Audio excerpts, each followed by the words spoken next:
मी metro स्टेशनला बसले होते. नेहमीपेक्षा आज जरा गडबडीत होते. तेवढ्यात तो तिथे आला. ही ट्रेन कोणत्या प्लॅटफॉर्मवर येईल मला विचारू लागला. व्हाईट शर्ट, ब्लू जीन्स, हातात वॉच आणि अतिशय देखणा. आता याला उत्तर काय द्यायचं तेच सुचेना. त्याला बघताना त्याने प्रश्न काय विचारला तेच आठवेना. त्याने पुन्हा प्रयत्न केला. ही ट्रेन कोणत्या प्लॅटफॉर्मवर येईल? यावेळेस थोड्या मोठ्या आवाजात म्हणाला. मला ऐकू येत नाही असं वाटलं त्याला. याच प्लॅटफॉर्मवर येईल ही ट्रेन असं सांगितलं मी त्याला.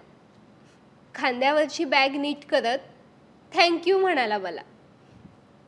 नंतर त्याने हातातल्या घड्याळाकडे बघितलं आणि ट्रेनची वाट बघतोय असं फोनवर कोणाला तरी सांगितलं.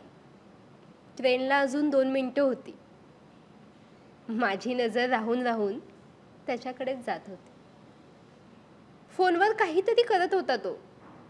जरा घाईतच दिसत होता तो. तेवढ्यात त्याने वर पाहिलं. बापरे, मी त्याला बघते हे त्याला कळलं. काही क्षणासाठी मन घाबरलं. पण त्याची नजर इंडिकेटरवर होती.